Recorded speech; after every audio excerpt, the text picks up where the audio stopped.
Hello नमस्कार, स्वागत है आपका ग्रेटर क्लासेस के इस ऑफिशियल चैनल पे।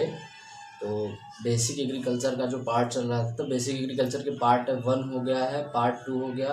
पार्ट वन में हमने देखा कि इंट्रोडक्शन ऑफ एग्रीकल्चर के बारे में, एग्रीकल्चर होता क्या है, एग्रीकल्चर की प्राइमरी नीड क्या है, एग्रीकल्चर की हमने डेफिनेशन देख ली थी। और ब्रांच जो सेकंड था, तो ब्रांच सेकंड में हमने ब्रांच ऑफ एग्रीकल्चर के बारे में जाना कि एग्रीकल्चर की कौन कौन सी शाखाएं होती हैं और किस शाखाओं के अंदर हम किसका अध्ययन करते हैं ना। तो अब हम पार्ट 3 लेके चल रहे हैं। तो पार्ट 3 में हम देखेंगे कि role of agriculture in our Indian economy. Role of agriculture of नहीं होगा, रोल ऑफ एग्रीकल्चर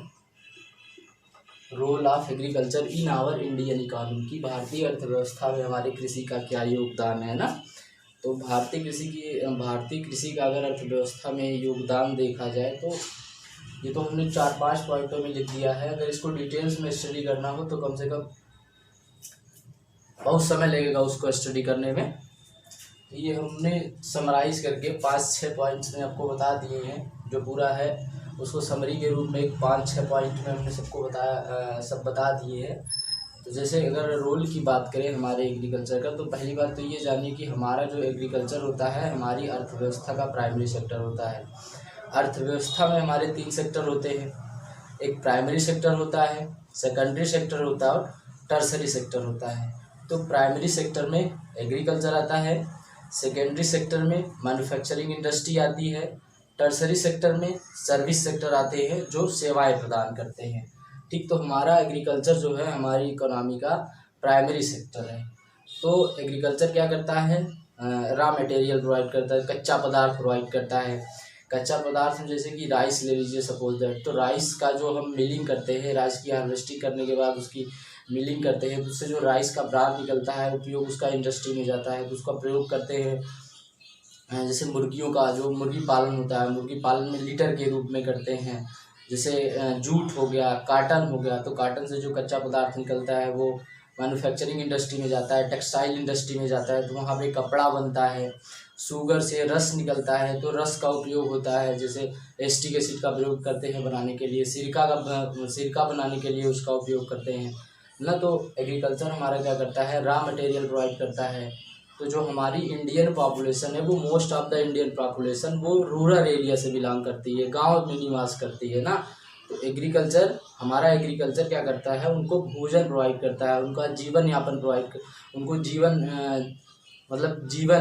जीवन यापन करने के लिए एक साधन है। लोग क्या करते हैं कि घर पे ही रह करके मतलब कुछ छोटे छोटे व्यवसाय, कृषि से ही संबंधित छोटे व्यवसाय करके अपना जीवन यापन कर रहे हैं। तो उनको सोर्स ऑफ फूड भी प्रोवाइड कर रहा है, सोर्स ऑफ लाइवलीहुड भी प्रोवाइड कर रहा है। साथ ही साथ जो हमारे अनएम्प्लॉयमेंट हैं, जो गांव में रहने वाले लोग अनएम्प्लॉयमेंट है, उनको एम्प्लॉयमेंट प्रोवाइड करता है। ठीक, छोटे छोटे कृषि उद्योगों में अपना कुछ जैसे पोल्ट्री फार्म खोल सकते हैं, मछली फार्म खोल सकते हैं, मुर्गी पालन खोल सकते हैं, बत्तख पालन खोल सकते हैं और डेयरी फार्म खोल सकते हैं। तो उस प्रकार किसी न किसी प्रकार से वो एग्रीकल्चर में इन्वॉल्व होते हैं। तो वो क्या करते हैं, उनको एक प्रकार से एम्प्लॉयमेंट मिल जाता है। फिर क्या कर रहा है कि जितना हमारा एग्रीकल्चर और क्या कर रहा है कि जैसे हमारा जब देश आज़ाद हुआ तो हमारे यहाँ जो लोगों की पॉपुलेशन वो कम ही थी। लेकिन क्या था कि लोगों के पास खाने के लिए दाना नहीं था, खाने के लिए मतलब पर्याप्त भोजन नहीं हुआ करता था ना। तो 66-67 में हमारे यहाँ 66-67 में हमारे यहाँ ग्रीन रेवोल्यूशन आया। तो धीरे धीरे क्या हुआ, लोगों का जो वो भोजन जीवन यापन है उनको भोजन पर्याप्त मिलने लगा, जो हमारी हरित क्रांति आई उसके बाद से। तो धीरे धीरे एग्रीकल्चर का डेवलपमेंट होता रहा। तो एग्रीकल्चर के साथ साथ अदर सेक्टर्स का भी डेवलपमेंट होता रहा, जैसे कि एग्रीकल्चर के साथ साथ हमारी इंडस्ट्री का भी निर्माण होता रहा। तो धीरे धीरे क्या हुआ, लोग इंडस्ट्री पे ज़्यादा फोकस करने लगे और एग्रीकल्चर को लोग पीछे छोड़ के चले गए ना। तो अभी बात करें तो देखिए कि इसमें लिखा हुआ है कि 17% हमारे नेशनल इनकम में हमारे एग्रीकल्चर का योगदान है। ठीक, तो अब आप आंकड़ा लगा सकते हैं, जब पहली पंचवर्षीय योजना आई थी 1950-51 में, जो 51 से लेकर 56 तक चली थी, तो पहली पंचवर्षीय योजना में हमारे कृषि का योगदान 59% था। तो 59% से धीरे घटते घटते ये कितना आ गया है, आज के युग में ये 17% आ गया है। ठीक, क्यों आ गया है उसका भी रीज़न है, क्योंकि लोग क्या हुए, पूरी तरह से काम करना नहीं लोग चाहते थे ना। तो धीरे धीरे इंडस्ट्रियों का निर्माण होता गया, तो सब कुछ अब इंडस्ट्री में ही मैन्युफैक्चर्ड हो रहे हैं। एग्रीकल्चर का कोई वो विशेष योगदान नहीं समझ रहे हैं ना। जबकि एग्रीकल्चर क्या है, यहाँ पे बहुत अच्छे से बताया कि एग्रीकल्चर क्या कर रहा है, रॉ मटेरियल प्रोवाइड करता है मैन्युफैक्चरिंग इंडस्ट्री को। तो अब जब रॉ मटेरियल यहाँ से आएगा तो मैन्युफैक्चरिंग इंडस्ट्री में जाएगा, तभी तो ये जो फूड वगैरह बनेंगे ये तभी तो मैन्युफैक्चर्ड होंगे। ठीक, तो आइए एक एक करके देखते हैं क्या कह रहा है कि agriculture is the primary sector of our Indian economy. ये हमारे एग्रीकल्चर का प्राइमरी सेक्टर हमने बता दिया था।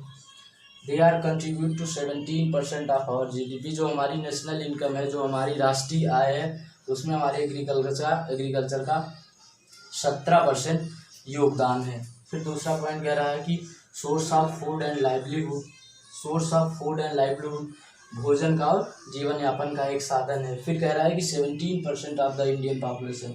तो जो हमारी भारतीय अर्थव्यवस्था है, जो हमारा एग्रीकल्चर है, वो हमारे इंडियन पॉपुलेशन, जो भारतीय पॉपुलेशन है, भारतीय जनता है, उसको या 70% पॉपुलेशन को भोजन और जीवन यापन प्रोवाइड कर रहा है। फिर कह रहा है कि प्रोवाइड रॉ मटेरियल, कच्चा पदार्थ प्रोवाइड कर रहा है, rice, jute, cotton, sugar care. हाँ, तो राइस, जूट, काटन ये सब क्या कर रहे हैं, कच्चे पदार्थ प्रोवाइड कर रहे हैं, जो हमारी मैन्युफैक्चरिंग इंडस्ट्री में जा रहा है। फिर कह रहा है कि जनरेट कर रहा है 60% employment both rural and urban area. तो जो हमारे ग्रामीण लोग हैं और जो शहरों में रहने वाले लोग हैं, उनको ये 60% रोजगार प्रोवाइड कर रहा है। फिर कह रहा है earn 12% of total income through export the agriculture product. जो हमारी 12% आय आ रही है टोटल इनकम का ना, जो हमारा टोटल इनकम आ रहा है उसका 12% कहाँ से आ रहा है, एग्रीकल्चरल प्रोडक्ट को जब हम बाहर एक्सपोर्ट करते हैं, बाहर भेजते हैं ना, जब इसको बाहर भेजेंगे तो हमारे देश में फॉरेन करेंसी आएगी। तो हमारे देश में अगर फॉरेन करेंसी आएगी तो हमारे देश का जो राष्ट्रीय आय होगा वो बढ़ेगा, है ना। तो ये एक छोटा सा समरी के रूप में था। तो समरी में क्या था कि 17% हमारे एग्रीकल्चर का 17% GDP में रोल है, कंट्रीब्यूट करता है 17% ऑफ आवर GDP। फिर कह रहा है कि provide 17% of food and livelihood to the Indian population. भारतीय जनता को, जो हमारी इंडियन पॉपुलेशन है, उसको 70% भोजन और जीवन यापन प्रोवाइड कर रहा है।